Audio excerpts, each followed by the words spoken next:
I never expected my life to end up orbiting a planet I couldn't even pronounce, in the royal chambers of a civilization that viewed humanity as quaint but amusing. My name is Leo Harrington, a 28-year-old astrophysicist with a knack for unintentional trouble. It all began the day I deciphered the signal. It was supposed to be routine work. The Deep Space Array at the Harrington Institute had been capturing streams of interstellar noise for decades. One quiet evening, as I scanned the latest batch of signals, a pattern caught my eye, a sequence of prime numbers repeated with such precision it couldn't have been natural. I double-checked the coordinates. They pointed to a distant system, over 400 light-years away, orbiting a turquoise star I would later learn was called Zithra. Before I could even process what this meant, my laboratory door shattered. A beam of light enveloped me, and the next thing I knew, I was weightless, suspended in a cylindrical chamber that hummed with alien energy. Panic surged, but rational thought, surprisingly, remained.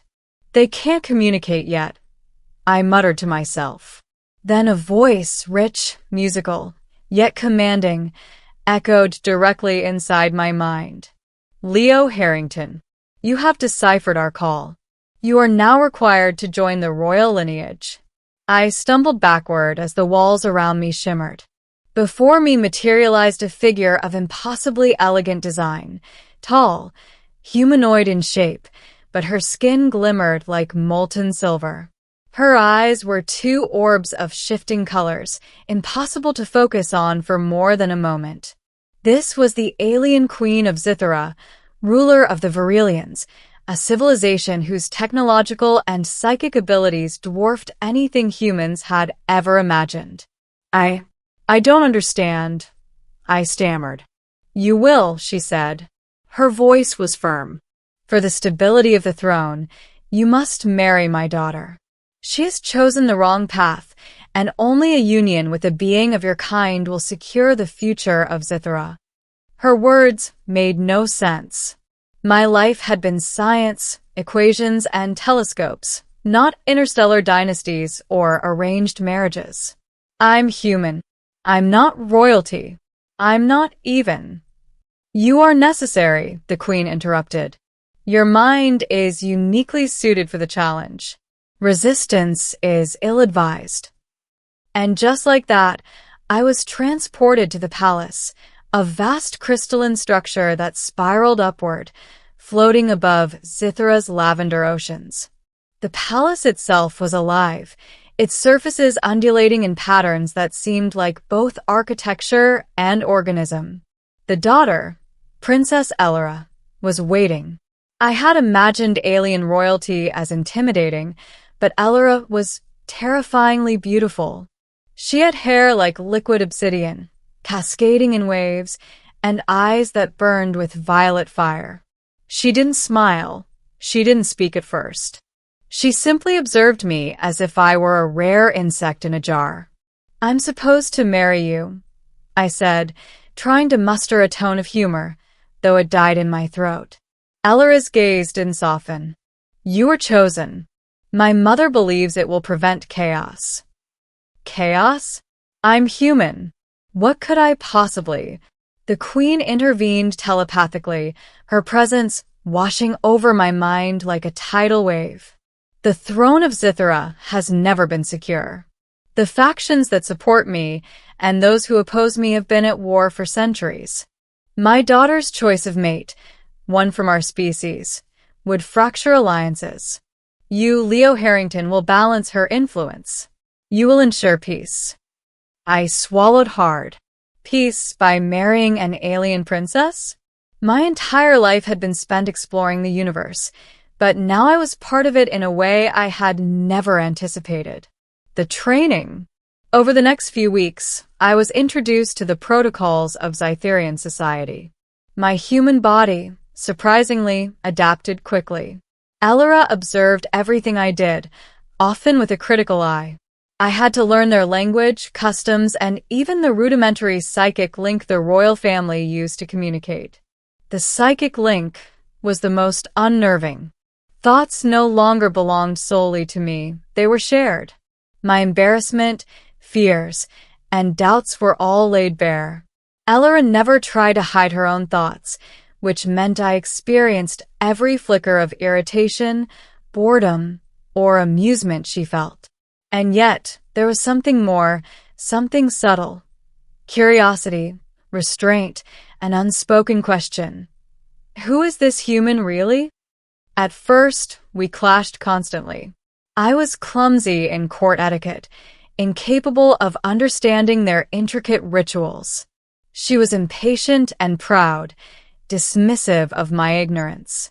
But slowly, through shared experiences, training in zero-gravity dueling arenas, navigating the psychic archives of her ancestors, I began to earn her respect. One day, while practicing in the palace gardens, floating walkways above shimmering pools, I accidentally triggered a defensive mechanism, nearly electrocuting both of us. Elora grabbed me mid-fall, holding me close. For a heartbeat, the universe narrowed to that singular moment of shared heartbeat and rushing adrenaline. I could have let you fall, she said softly, her voice surprisingly human in that moment. And I could have done a better job, I replied, trying to mask my racing heart. She didn't answer, but for the first time, I sensed her curiosity transform into something resembling connection. Political intrigue. As the weeks turned into months, the political stakes became clearer. The Queen's court was a labyrinth of factions, each with its own agenda. Some sought my elimination, viewing a human as an unacceptable influence. Others tried to co-opt me as a tool against Elora, assuming I would be easy to manipulate. I quickly realized that survival depended not just on learning their culture, but mastering it. My knowledge of physics became unexpectedly valuable. Energy patterns, orbital mechanics, even minor psychic resonance theories, all had applications in their technology. The Virelians valued intellect above all else, and in that, I found a niche. One evening, the Queen summoned me personally. Her form shimmered in the throne chamber, radiating authority and something else, something almost maternal. You have adapted well, human, she said. Elora is learning to trust you, though she will never admit it openly. The final test approaches. Final test, I asked, already feeling my stomach tighten. The test of the Nexus, she replied. It is the culmination of your union. Only those who can withstand it together can ensure the stability of Zithra. She didn't elaborate further. The test of the Nexus. The Nexus was a ceremonial ritual, a psychic trial conducted at the heart of the palace. Elora and I entered a chamber filled with pulsating light. The walls projected our deepest fears, our most intimate memories, magnifying them into vivid hallucinations. I saw my family back on Earth, helpless as I was swept into an alien world. I saw the failure of my career, the ridicule of peers who would never believe what I had accomplished. But more terrifyingly, I glimpsed Elora's own fears, the burden of the throne, the loneliness of immortality, the isolation she had endured for centuries in the eyes of a civilization that expected perfection. For hours, we navigated this psychic labyrinth, clinging to each other's presence. I realized the test was not about survival, it was about empathy, understanding, and connection. I whispered encouragement to her through the psychic link, and she responded in kind. For the first time, we were partners, not reluctant participants in a royal plot. When the final barrier dissolved, I understood the Queen's intent. The test of the Nexus wasn't about politics or control. It was about forging a bond strong enough to withstand the weight of a throne. The union. The ceremony was magnificent. Zithra's twin moons bathed the palace in silvery light. Representatives from all factions were present, hovering in levitation, their forms shimmering like glass. The Queen stood tall, her aura radiant. Elora approached me, her expression unreadable. I reached out, taking her hand. The psychic link allowed us to communicate silently, our thoughts interwoven.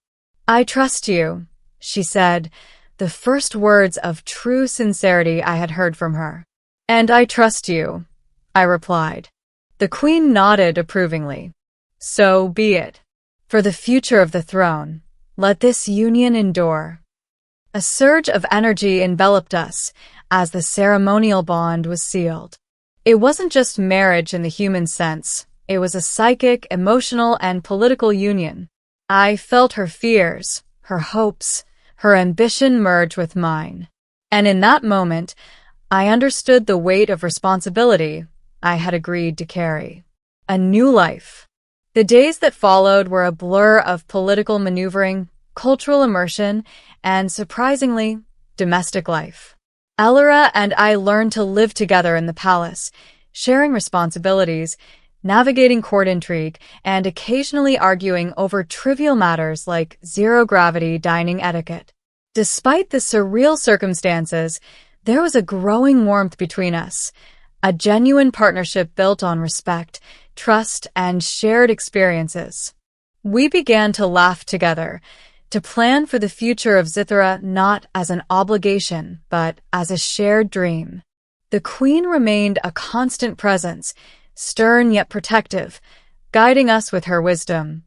Over time, I realized that what had begun as a coercive arrangement had evolved into something profoundly human: love, forged in the crucible of survival and shared purpose.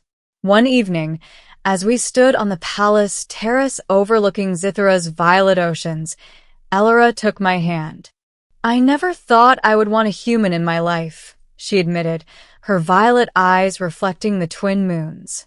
"And I never thought I would find a home among the stars," I replied. Her laugh, soft and melodic, echoed across the palace. For the first time, the galaxy felt less intimidating, less alien. Together, we would face whatever came next, not as ruler and consort, but as partners, bound by choice as well as duty.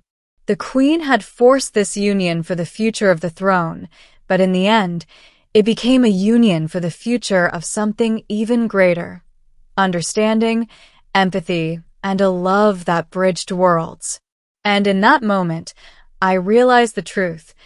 The future of Zithra, and perhaps the galaxy, was no longer dictated by lineage or power. It was dictated by trust, courage, and the bonds that could transcend even the vastness of space. For the first time in my life, I wasn't just an observer of the universe. I was a part of it, intertwined with a civilization far beyond my imagining, and with a princess who had once been a stranger, but was now my partner, my equal, my love.